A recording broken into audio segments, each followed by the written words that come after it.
కార్యక్రమం ప్రారంభించే ముందు గురువు గారు బ్రహ్మర్షి పత్రి గారికి ఒకసారి మనం ధన్యవాదాలు చెప్పుకుందాం. ఈరోజు ఒక ముఖ్య విషయం మీద మనం చెప్పుకుందాం. ఇంచేతంటే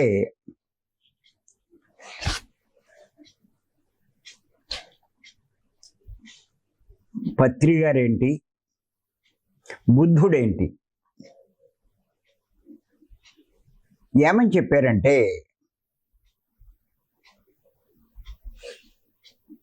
ఈ దుఃఖంలోంచి శాశ్వతంగా బయటపడాలి అంటే సరైన ధ్యానం చెయ్యాలి అని చెప్పడం జరిగింది. బుద్ధుడు తన అష్టాంగ మార్గంలో 8వ పాయింట్గా దీన్ని చెప్పారు, సరైన ధ్యానం అని. పత్రి గారు 18 ఆదర్శ సూత్రాలు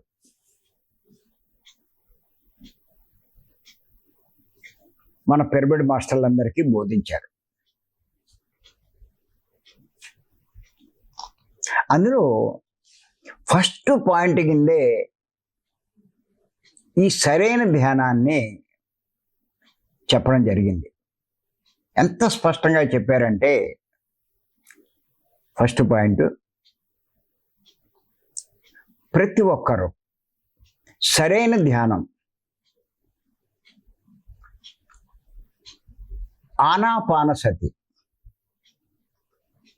చెయ్యాలి, అందరి చేత చేయించాలి అని స్పష్టంగా చెప్పారు ఆయన. అంచేత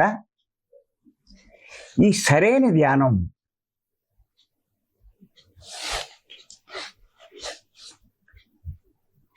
అంటే ఏమిటో ఒక్కసారి తెలుసుకుందాం.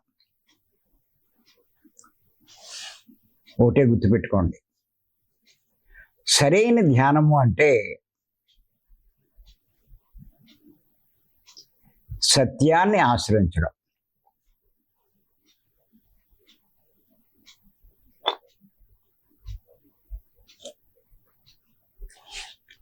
సరైన ధ్యానము అంటే సత్యాన్ని ఆశ్రయించడం.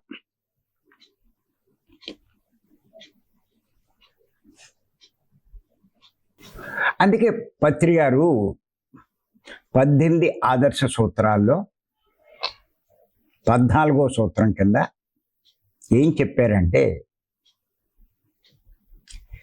విగ్రహారాధన వద్దు, సత్యారాధన చెయ్యాలి అన్నారు.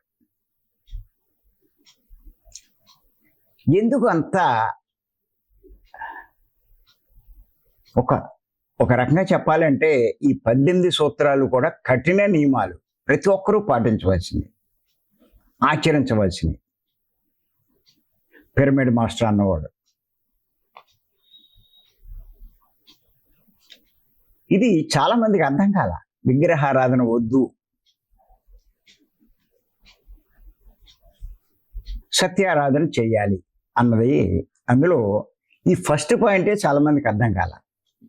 విగ్రహారాధన వద్దు, ఎందుకు వద్దన్నారు ఈయన అన్న ఆలోచనలోనే ఉన్నారు అందరూ. ఇది ఎప్పుడో యుగాల నుంచి వచ్చింది, ఎంతోమంది చేస్తూ ఉన్నారు. హిందూ మతంలో దీనికి ఇంత ప్రాముఖ్యం ఇచ్చి చేస్తున్నారు. పెద్ద పెద్ద పండితులే చేస్తున్నారు, చేయమని చెప్తున్నారు. శంకరాచార్యుల వారు లాంటి వారే ఆలయాలు నిర్మింపచేశారు. మరి వద్దని పత్రి గారు ఎందుకు అన్నారు అన్నదే చాలా మందికి అర్థం కాలేదు.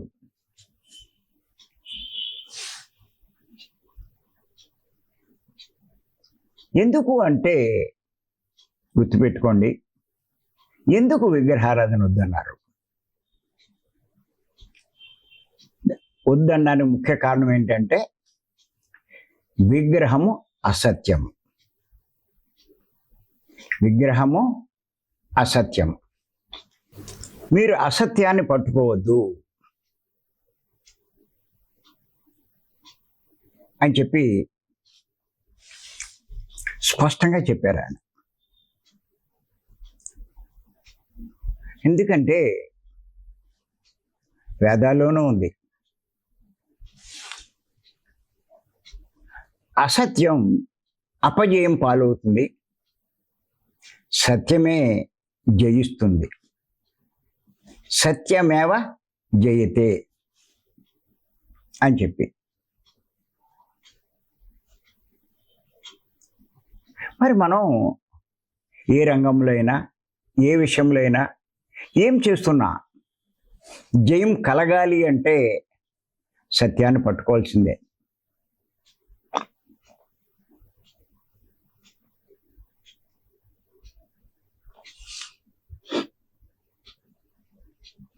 నువ్వు అసత్యాన్ని పట్టుకుంటే అన్నిట్లోనూ అపజయం పొందుతావు. అందుకే అసత్యం వద్దు అన్నారు ఆయన. విగ్రహం అసత్యం కాబట్టి.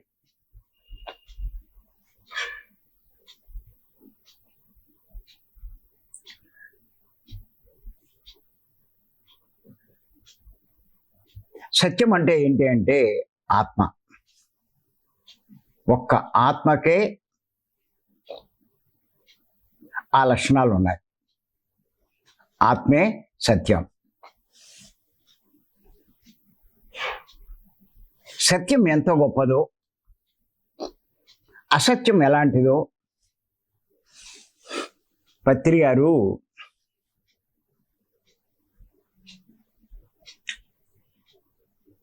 ఒక 10-15 ఏళ్ల క్రితం భీమవరం రావడం జరిగింది. అక్కడ 3 రోజుల క్లాసులు జరిగేటప్పుడు ఆయన వచ్చారు. వచ్చి ఒక సబ్జెక్ట్ చెప్పారు. ఆయన ఏం చెప్పారంటే, మీరందరూ సత్యం దగ్గరికి వచ్చారు.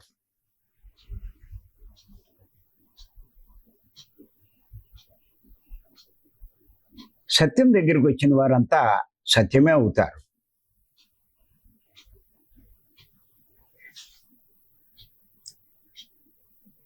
సత్యమే జయతే అని ఉపనిషత్తుల్లో ఉన్న వాక్యాన్ని కూడా ఆయన ఉదాహరించారు.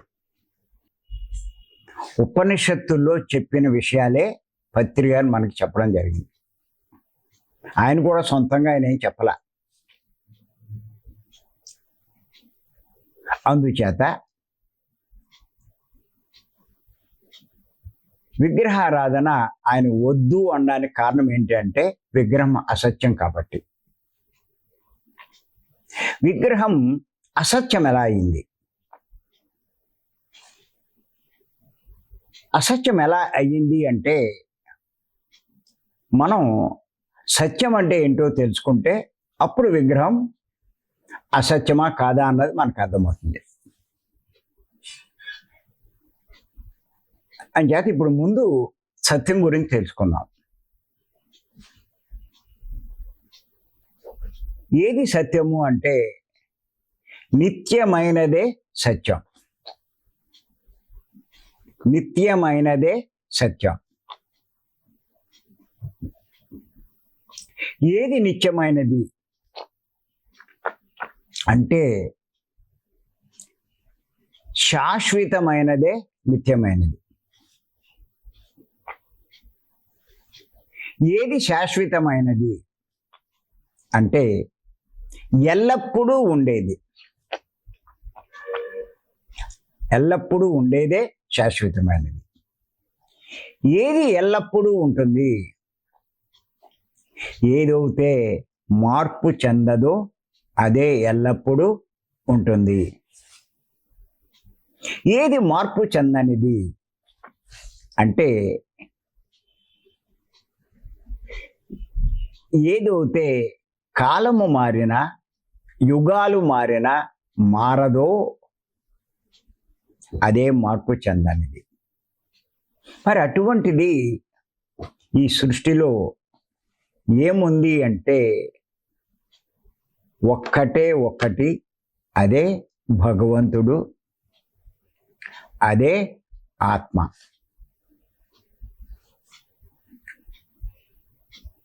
అంచేత మరి ఈ లక్షణాలన్నీ విగ్రహంలో ఉన్నాయా అంటే లేవని మనం ఖచ్చితంగా చెప్పచ్చు.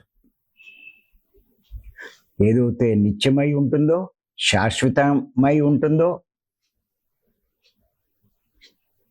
మార్పు చెందకన్నా ఉంటుందో, ఎల్లప్పుడూ ఉంటుందో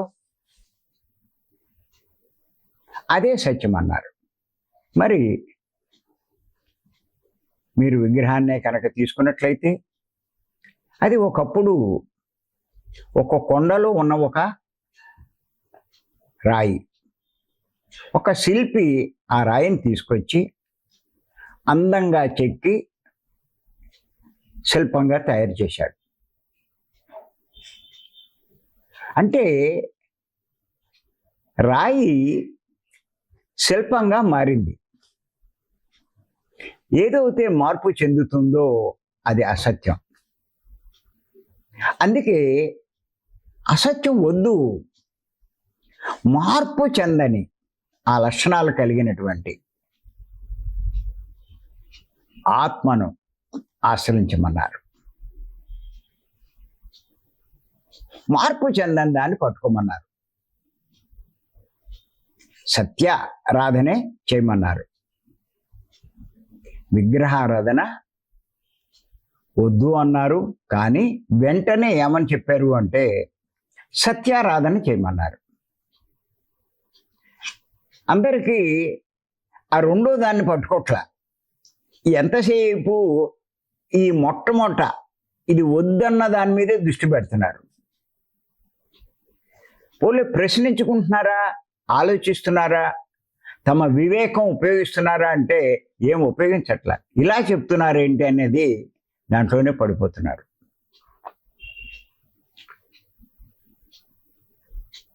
వద్దంటాడేంటి ఈయన అనే దాంట్లో పడిపోతున్నారు.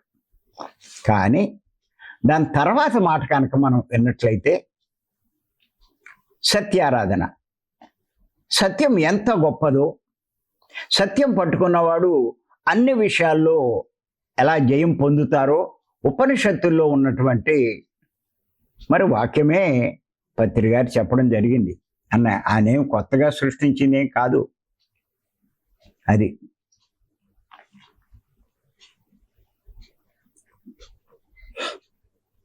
అంచేత గుర్తుపెట్టుకోండి.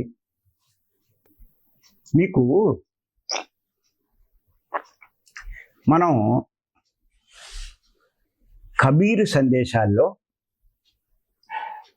ఒక సందేశం తెలుసుకున్నాం. ఏమిటంటే ఆ సందేశం ఆయన ఏం చెప్పారంటే, ఆత్మతత్వాన్ని తెలుసుకోకుండా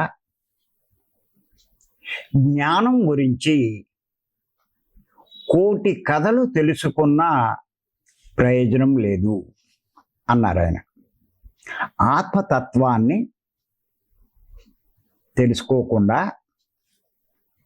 జ్ఞానం గురించి కోటి కథలు తెలుసుకున్న ప్రయోజనం లేదు అన్నారు.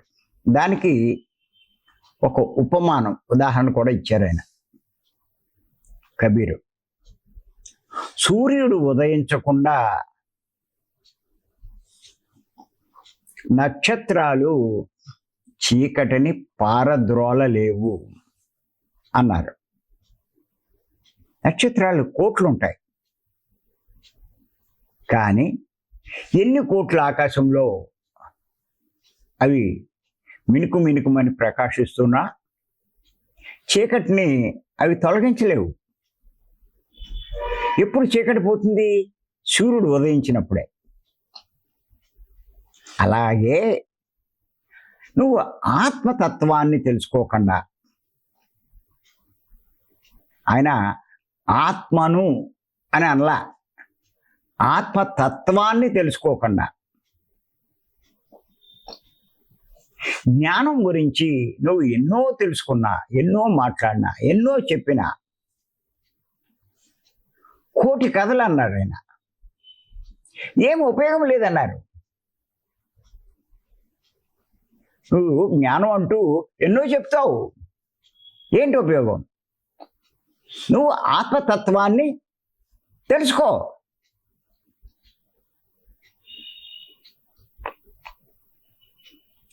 ఎందుచేతనంటే నక్షత్రాలు ఎంతో తేజిస్తూ ఉంటాయి, కానీ అవి చీకటి తొలగించలేవు. చీకటి తొలగాలి అంటే సూర్యుడు ఉదయించాల్సిందే. అలాగే జ్ఞానం గురించి ఎంత తెలుసుకున్నా, విన్నా, ఆత్మతత్వం గురించి తెలుసుకోకుండా ఏమీ ప్రయోజనం లేదు అన్నారు. అంచేత ఇప్పుడు మనం ఆత్మతత్వం గురించి ముందు తెలుసుకుందాం.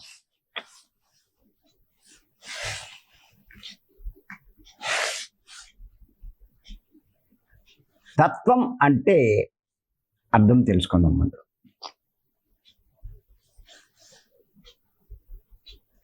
తస్య భావః తత్వః.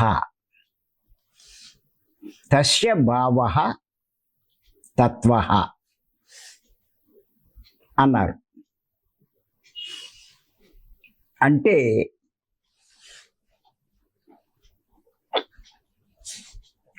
ఏ స్వభావం లేకపోతే తత్వం అంటారు, ఏ స్వభావం లేకపోతే తత్వం అంటారు. అంటే దేన్ని తీసుకున్నా దానికి ఒక స్వభావం ఉంటుంది.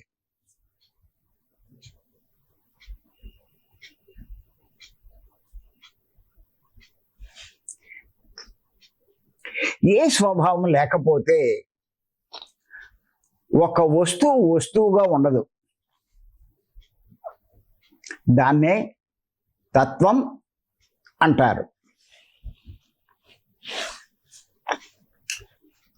ఉదాహరణకు ఆత్మకు ఏ స్వభావం లేదు, అంటే ఆత్మకు ఏ గుణాలు లేవు, ఏ రూపం లేదు, ఏ ఆకారం లేదు. ఇంద్రియాలతో ఆత్మను తెలుసుకోలేరు. ఆత్మ అంత నిగూఢమైనది. అటువంటి ఆత్మను తత్వ దృష్టితో చూడాలి. కారణం, రంగు ఉంటే తెలుసుకోవచ్చు, రుచి ఉన్నా, వాసన ఉన్నా తెలుసుకోవచ్చు, స్పర్శ ఉన్నా తెలుసుకోవచ్చు. ఏమీ లేని ఆత్మ గురించి తెలుసుకోమన్నారు కబీర్ గారు. అందుచేత ఆత్మను తత్వ దృష్టితోటే చూడాలి. ఎందుచేతంటే ఆత్మ పూర్ణ సత్యం.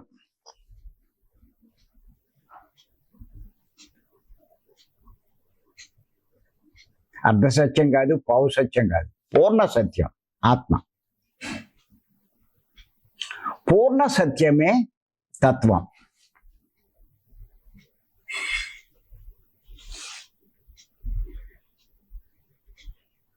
యోగము అంటే పూర్ణత్వంతో కలవడం.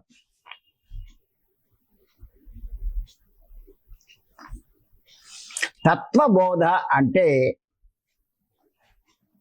తత్వానికి సంబంధించిన, అంటే ఆత్మకు సంబంధించిన బోధ.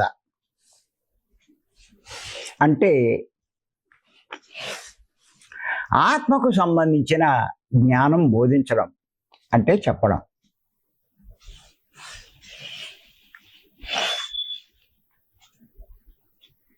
అందుచేత ఇప్పుడు మనం ఆత్మ గురించి తెలుసుకుందాం.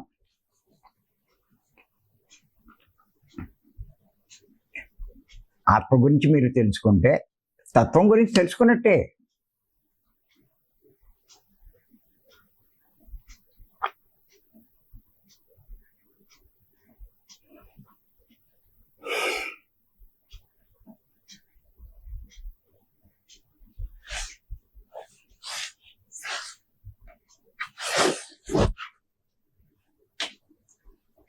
ఇక్కడ మీరు గమనించినట్లయితే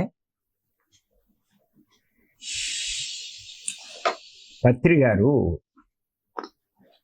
జ్ఞాన నవరత్నాల్లో మొట్టమొదటి రత్నం ఏం చెప్పారంటే ఆత్మే పరబ్రహ్మ అని చెప్పారు.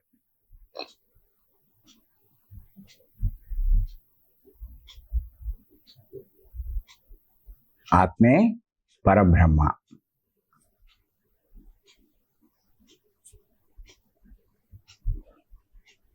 పరబ్రహ్మ గురించి మనం తెలుసుకుంటే ఆత్మ ఎంత గొప్పదో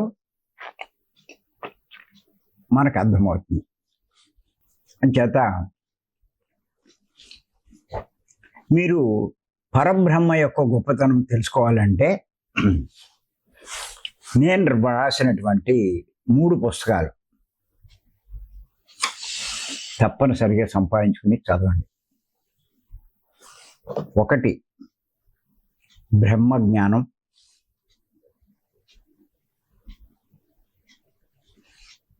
2 బ్రహ్మం అంటే, 3 సత్యం. ఈ 3 పుస్తకాలు మీరు బాగా చదివినట్లయితే మంచి అవగాహన వస్తుంది మీకు. సత్యం ఎంత గొప్పదో, ఆత్మ ఎంత గొప్పదో అన్నది మీకు అర్థమవుతుంది.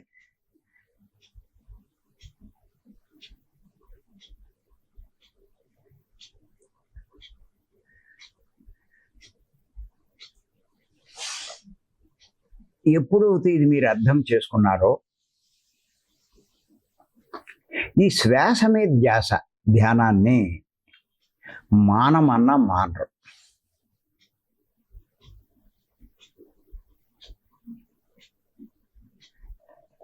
ఇది చేస్తున్నందుకు, శ్వాస మీద ధ్యాస ఉంచి చేస్తున్నందుకు మీరు ఎంత అదృష్టవంతులో మీకు అర్థమవుతుంది.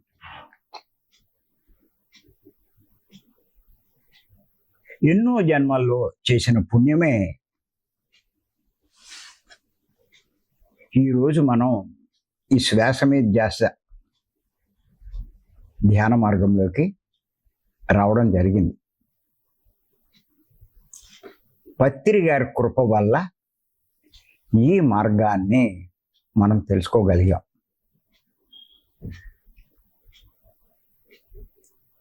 ఎందుచేతంటే మీకు బాగా అర్థం అవడానికి చెప్తున్నాను నేను.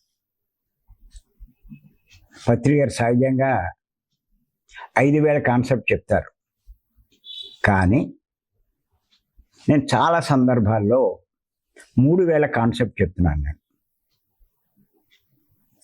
ఎందుకంటే మనమంతా మానవులం.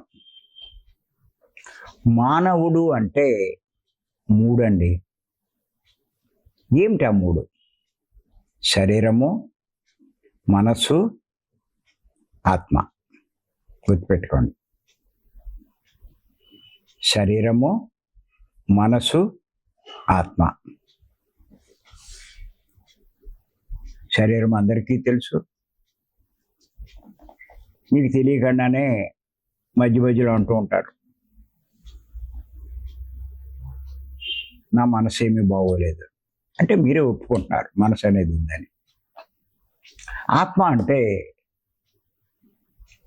ఆత్మ శరీరంలో ఉన్నప్పుడే ఈ ఇంద్రియాలేటి, శరీరం ఏంటి అన్నీ పనిచేస్తున్నాయి. ఆత్మ శరీరంలోంచి తప్పుకుంటే ఏది పనిచేయదు. ఆ శరీరాన్ని శవం అంటారు. అంచేత ఇప్పుడు ప్రతి మానవుల్లో ఈ మూడు ఉన్నాయి. శరీరము ఉంది, మనస్సు ఉంది, ఆత్మ ఉంది. ఆత్మ అంటే భగవంతుడు, అంటే పరబ్రహ్మ. ఇక్కడ మీరు చూడండి, ఈ శ్వాస మీద ధ్యానంలో మొట్టమొదట మనం కళ్ళు మూసుకుంటాం, అంటే శరీరంలో ఉంటారు. వెంటనే ఆలోచనలు వస్తాయి, కట్ చేసి శ్వాస మీద ధ్యాస పెడతాం. కాసేపటికి ఆలోచనలన్నీ ఆగిపోతాయి. ఎప్పుడైతే ఆలోచనలు ఆగిపోయినాయో, ఆలోచనలు లేవో, ఇంకక్కడ మనసు లేదు. ఉండేది ఎవరు అంటే ఆత్మే, అంటే భగవంతుడే, అంటే పరబ్రహ్మే. అంటే ఇప్పుడు మీరు పరబ్రహ్మతో ఉన్నట్టు గుర్తుపెట్టుకోండి. మీరు కళ్ళు తెరిస్తే శరీరంతో ఉన్నట్టు, కళ్ళు మూస్తే మనసుతో ఉన్నట్టు. శ్వాస మీద ధ్యాస ఉంచి మనసును కూడా మూసేశారు, పరబ్రహ్మతో ఉన్నట్టు.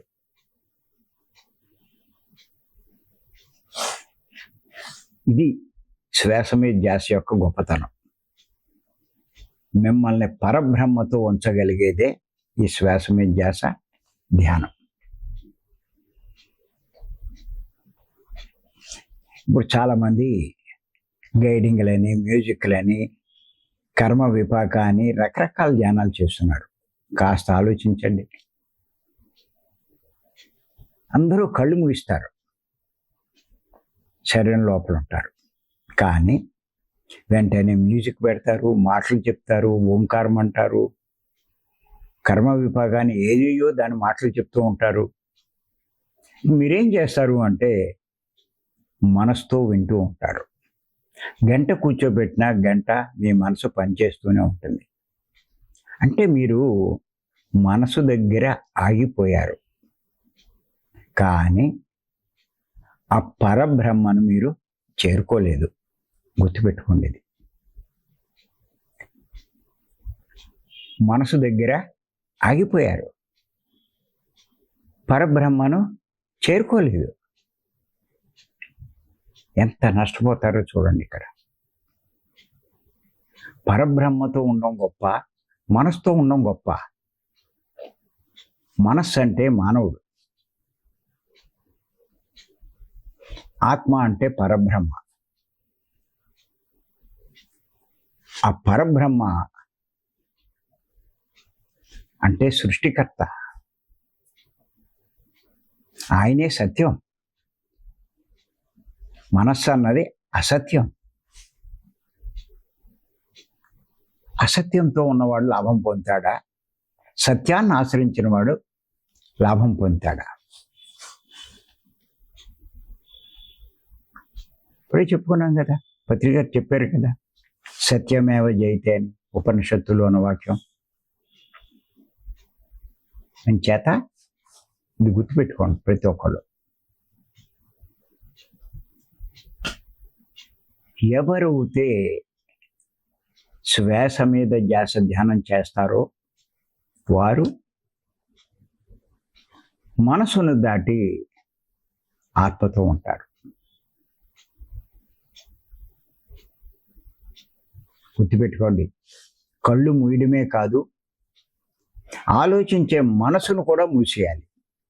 అప్పుడు మీరు, అది ధ్యానం, అప్పుడు మీరు సత్యాన్ని ఆశ్రయించినట్లు. సత్యాన్ని ఆశ్రయించడమే ఆరాధించడం. పత్రిక చెప్పారు కదా 14వ సూత్రంలో, విగ్రహారాధన వద్దు, సత్యారాధన చేయాలి అని. సత్యము అంటే ఆత్మారాధన.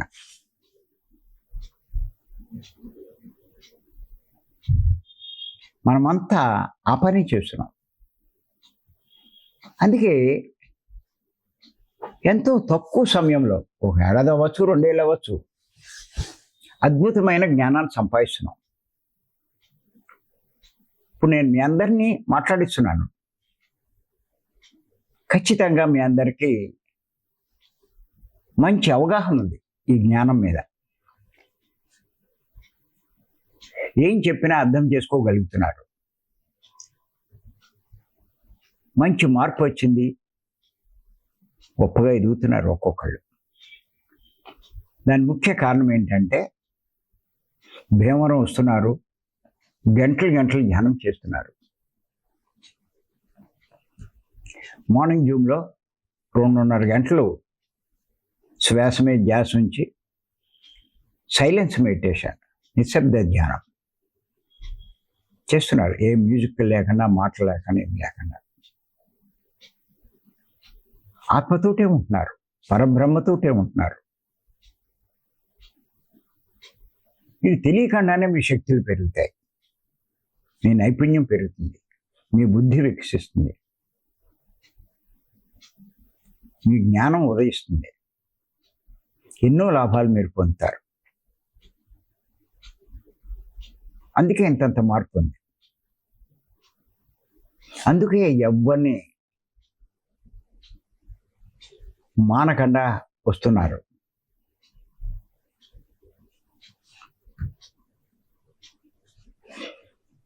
అంచేత ఇప్పుడు మనం ఏం చేద్దామంటే, ఈ పరబ్రహ్మను అంటే ఆత్మను ఆశ్రయించామో శ్వాస మీద ధ్యాస ద్వారా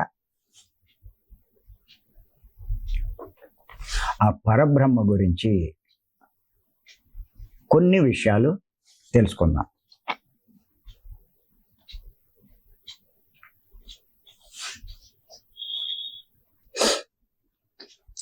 పరబ్రహ్మ అంటే ఈ సృష్టిని సృష్టి చేసిన వాడు.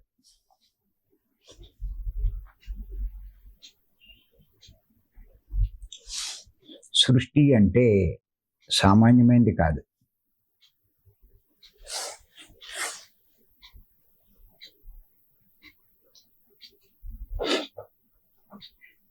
సృష్టి అనంతం. అనంతమైన సృష్టిలో 14 భువన భాండాలు ఉన్నాయి. ఇవన్నీ ఎన్నో చెప్పుకున్నాం మనం. భూలోకం, భూవర్లోకం, సువర్లోకం, జనాలోకం, మహాలోకం, తపోలోకం, సత్యలోకం అని. అలాగే అధోలోకాలు, అతల, వితల, సుతల, రసాతల, మహాతల, తలాతల, పాతాల అని చెప్పి. ఈ భూలోకం అన్నది కంటికి కనిపించే లోకాలు. భూలోకము అంటే ఒక భూమండలం ఒకటే కాదు, ఇలాంటి భూమండలాలు కోట్లు ఉన్నాయి, లక్షలు ఉన్నాయి. అంత గొప్పది భూమండలం. దీనికి ఎన్నో రెట్లు గొప్పవి ఈ భూవర్లోకమని, సువర్లోకమని, ఇవన్నీ జనాలోకమని, ఇవన్నీ కూడా.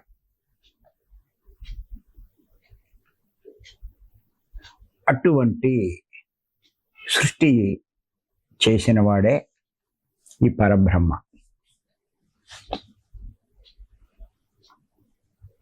ఆయన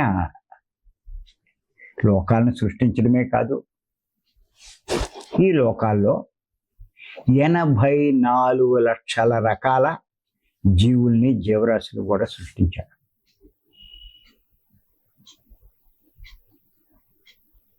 ఆయన నుంచే సృష్టించాడు. నేను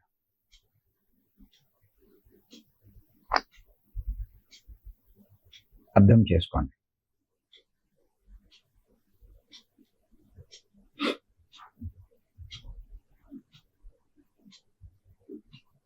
మానవులు ఎంత మేధావులైనా రోబోట్లు సృష్టించగలిగారు, కానీ ఇలా సృష్టి చేయగలిగిన వారిని వాళ్ళు ఇంకా అంత శక్తి సంపాదించలేకపోయారు.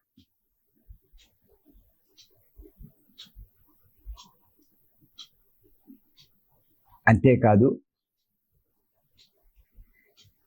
ఈ సృష్టిని నడిపిస్తున్నవాడు కూడా ఆయనే.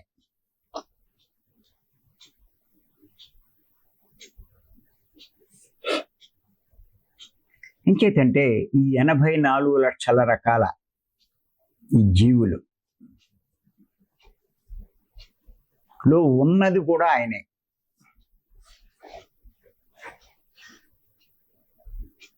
అన్నిట్లో ఉన్నది ఆయనే. ఆయన ఉండే ఇవన్నీ నడిపిస్తున్నాడు.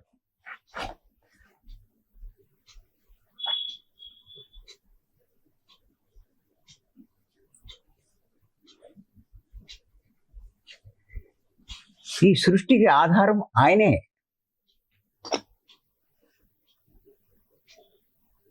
ఆయన ఉంటేనే సృష్టి ఉంటుంది. ఎందులో ఆయన ఉండడు అంటే ఆత్మ ఉండదు, అది అదృశ్యమైపోతుంది.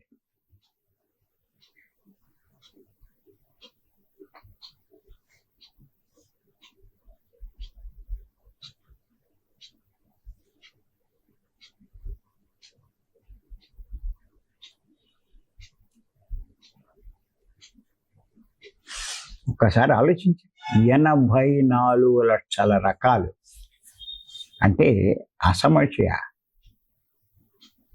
ఒక్క మానవ జాతే ఎన్ని వందల కోట్లు ఉంది ఇది భూమి మీద. మరి మిగతా లోకాల్లో ఎన్ని వేల లక్షల కోట్ల ఆత్మలు ఉన్నాయి.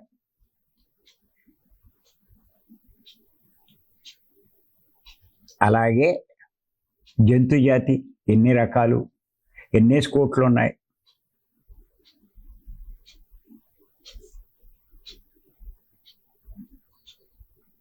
పక్షి జాతి, మత్స్య జాతి, జలచరాలు ఎన్ని రకాలు. వృక్ష జాతి, ఖనిజ జాతి, ఇలా ఎన్ని రకాల జాతులు ఉన్నాయి. అన్నీ సృష్టించింది ఆయనే, అన్ని మనుగడకి కారణం ఆయనే.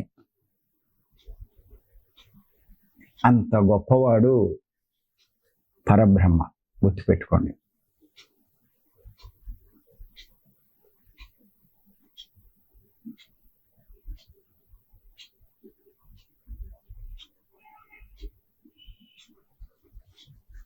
అంతేకాదు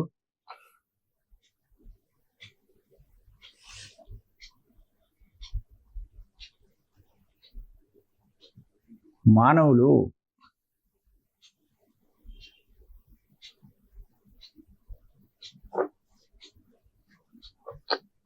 ఆరాధించే దేవుళ్ళు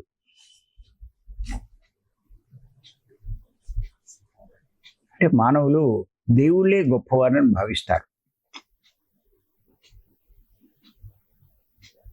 ఈ దేవుళ్ళు 3 దేవుళ్ళు అంటారు. అందరికంటే గొప్పవాళ్ళు బ్రహ్మ, విష్ణు, మహేశ్వరులు. ఆ బ్రహ్మ, విష్ణు, మహేశ్వరుల కంటే గొప్పవాడు పరబ్రహ్మ. అంత గొప్పవాడు పరబ్రహ్మ. ఎందుకు దేవుళ్ళ కంటే గొప్పవాడు పరబ్రహ్మ అనే సందేహం మనకి రావచ్చు.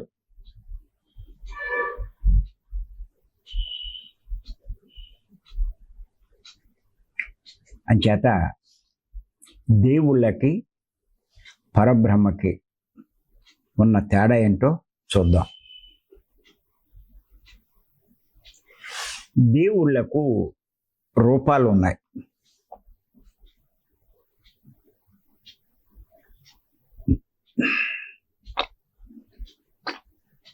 దేవుళ్ళకు రూపాలు ఉన్నాయి.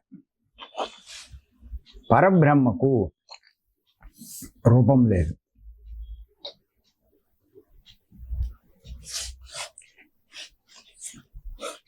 దేవుళ్ళకు రూపం ఉంది కాబట్టే ప్రతిరూపాలు తయారు చేయగలిగారు.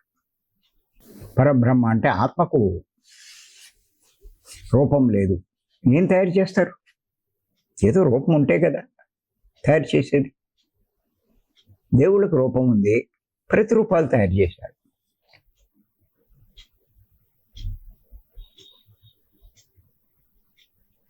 షిర్డీ బాబా ఒకప్పుడు భూమి మీద ఉండేవారు మసీదులో. తర్వాత ఆయన నిష్క్రమించాడు. ఆయనకి రూపానికి ప్రతిగా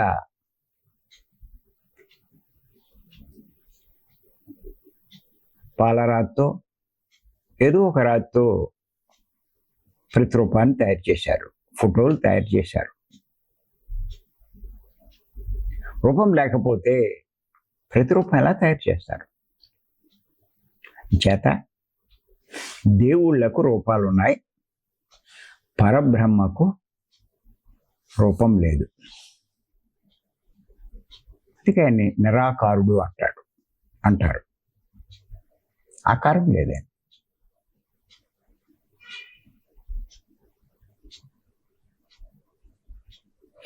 అంతేకాదు,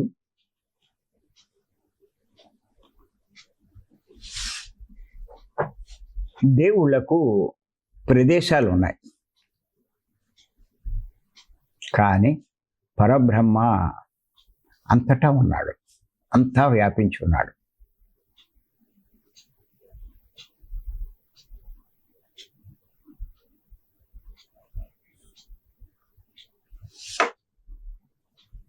మీరు గమనించండి,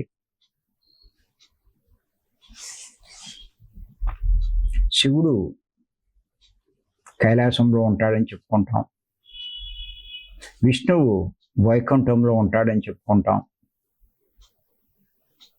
బ్రహ్మ సత్యలోకంలో ఉంటాడని చెప్పుకుంటాం.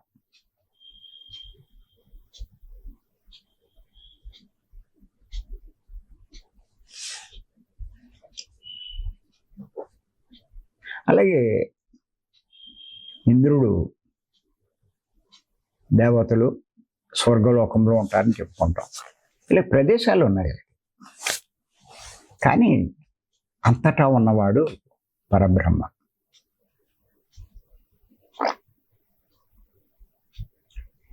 దేవుళ్లకు భార్యలు ఉన్నారు.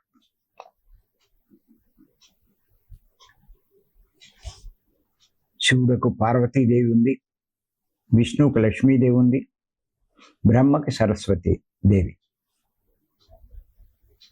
కానీ దేవుడు పరబ్రహ్మ ఒక్కడే.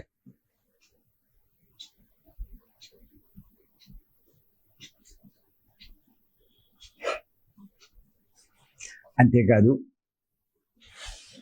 దేవుళ్ళ యొక్క శక్తి పరిమితం, కానీ పరబ్రహ్మ శక్తి అనంతం, అపరిమితం.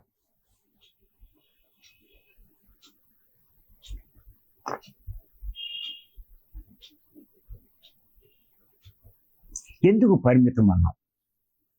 దేవుడి శక్తి మీరు చూడండి, పూర్వకాలంలో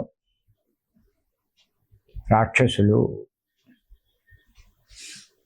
ఈ దేవుళ్ళలో గొప్పవాళ్ళైన ఈ బ్రహ్మ, విష్ణు, మహేశ్వరులో ఎవరో ఒకరిని ఉపాసించి తపస్సు చేసేవారు. వాళ్ళ తపస్సుకు మెచ్చి ఆ దేవుళ్ళు ప్రత్యక్షమయ్యేవారు. ఎవరిని ఉపాసిస్తే ఆయన, నీకేం వరం కావాలో కోరుకో అనేవారు. అప్పుడు వాడు, నాకు చావు లేని వరం ఇవ్వమని అడిగేవారు. అప్పుడు వాళ్ళు ఏమనేవారంటే, బాబు ఇది నా చేతిలో లేదు, ఇంకేదైనా కోరుకో అనేవారు. అప్పుడు వాళ్ళు వాళ్ళ తెలివితేటలు ఉపయోగించి రకరకాలుగా కోరుకునేవారు.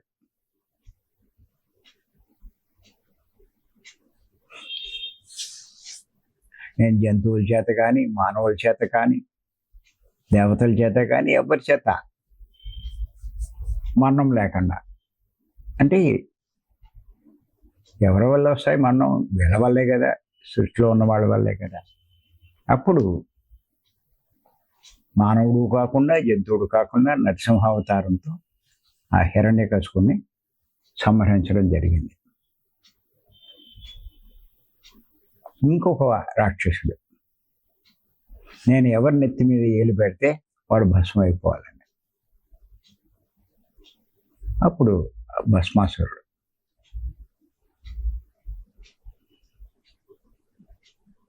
ఆ వరం ఇచ్చిన శివుడినే ఏమన్నాడంటే, ఒక్కసారి నీ నెత్తి మీద పెట్టి పరీక్షిస్తా అన్నాడు.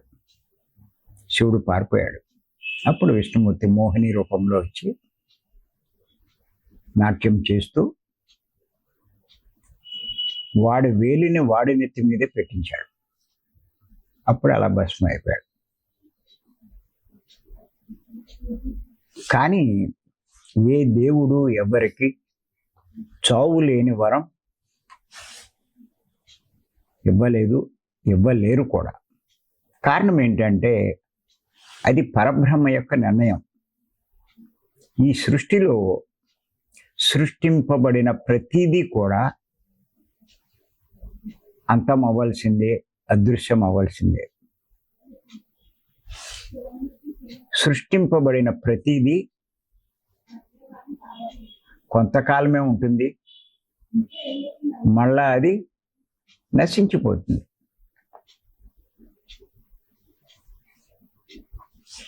సృష్టి స్థితి లయ సంబంధమైనదే ఈ సృష్టి.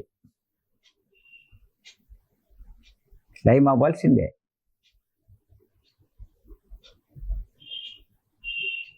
అది పరబ్రహ్మ యొక్క నియమం. దాన్ని మార్చడానికి ఎవ్వరికీ శక్తి లేదు. అందుకే వాళ్ళు అది నా చేతిలో లేదు అన్నారు. అంటే దీన్ని బట్టి దేవుళ్ళ యొక్క శక్తి పరిమితం, పరబ్రహ్మ యొక్క శక్తి అపారం, అనంతం. అందుకే మీరు చూడండి, మనకి పురాణాల్లో ఆ పరబ్రహ్మ యొక్క విశ్వరూపం ఏదో అవగాహన కోసం ఆ బొమ్మ వేస్తారు, విశ్వరూపం యొక్క బొమ్మ. అనంతంగా సృష్టి అంతా వ్యాపించిన వాడి బొమ్మ ఎలా వేయగలరు? అంత బొమ్మ ఏదో అవగాహనకి అలా వేస్తారు. అక్కడ మీరు చూడండి, అందులో వేల చేతులు ఉంటాయి ఆ విశ్వరూపంలో, ఆ పరబ్రహ్మకు.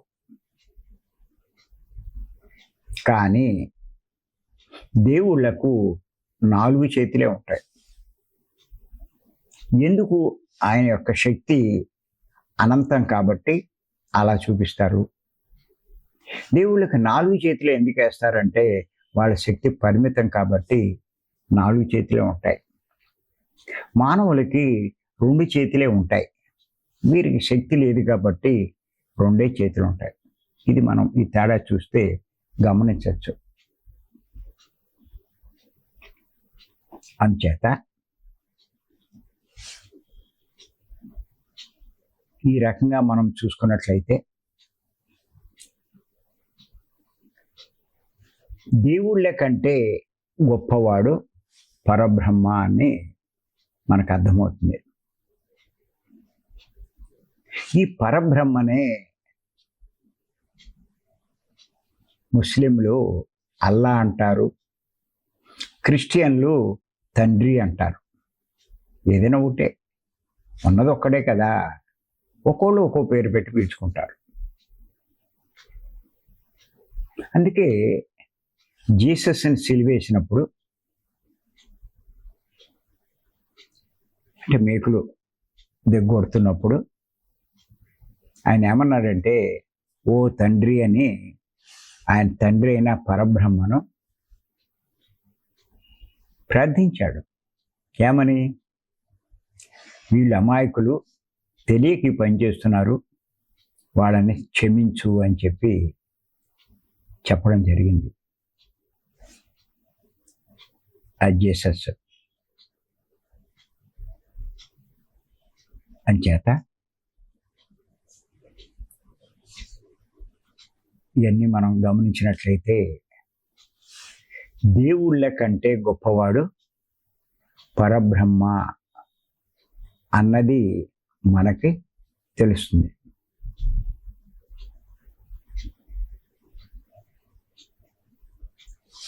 ఆ పరబ్రహ్మే అందరి శరీరాల్లో ఉన్నటువంటి ఆత్మ.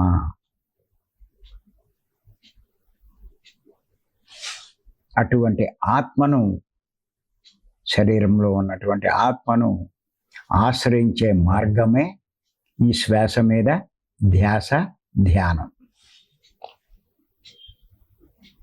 ఈ శ్వాస మీద ధ్యాస, ధ్యానం. దీన్ని బట్టి అర్థం చేసుకోండి. ఈ శ్వాస మీద ధ్యాస ఉంచిన వాడు ఎంత గొప్పవాడో, ఎంత అదృష్టవంతుడో అర్థమవుతుంది. ఏదో ఆ లాభం వస్తుంది, ఈ లాభం వస్తుంది, అందుకు ధ్యానం అనుకుంటారు. గుర్తుపెట్టుకోండి, సాక్షాత్తు సృష్టికి మూలమైన, సృష్టికి ఆధారమైన, సృష్టిని సృష్టి చేసిన, సృష్టి అంతా వ్యాపించి ఉన్న అనంతమైన అఖండమైనటువంటి ఆ పరబ్రహ్మను ఆశ్రయించడమే శ్వాస మీద ధ్యాస, ధ్యానం. అదే పత్రియారు మనకి చెప్పడం జరిగింది. బుద్ధుడు కూడా ఈ శ్వాస మీద ధ్యాస ఉంచినప్పుడే ఆయన ఎన్లైటన్ అయ్యాడు. అదే మనందరికీ బోధించాడు. అంచేత మరి అంత గొప్ప మార్గంలోకి మనం వచ్చాం. అంత గొప్ప ధ్యానాన్ని మనమంతా చేస్తున్నాం. ఎంత అదృష్టవంతులమో చూడండి. మీరు మ్యూజిక్ పెట్టుకున్నా, మాటలు వింటూ ఉన్నా, పాటలు వింటూ ఉన్నా, ఇంకేం చేసినా మనసు దగ్గర అయిపోతారు.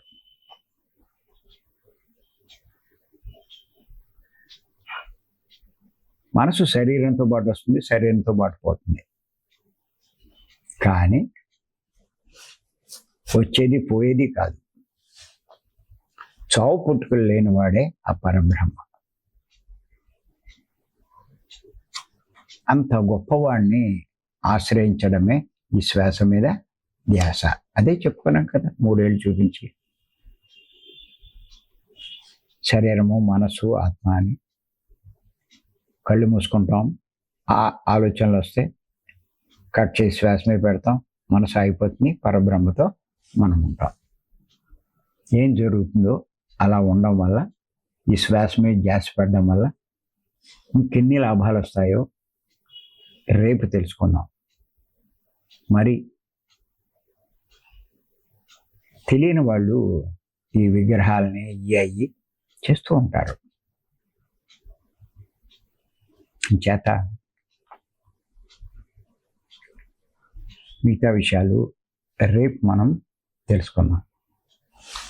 ఈ అవకాశం ఇచ్చి మీ అందరికీ ధన్యవాదాలు. Thank you.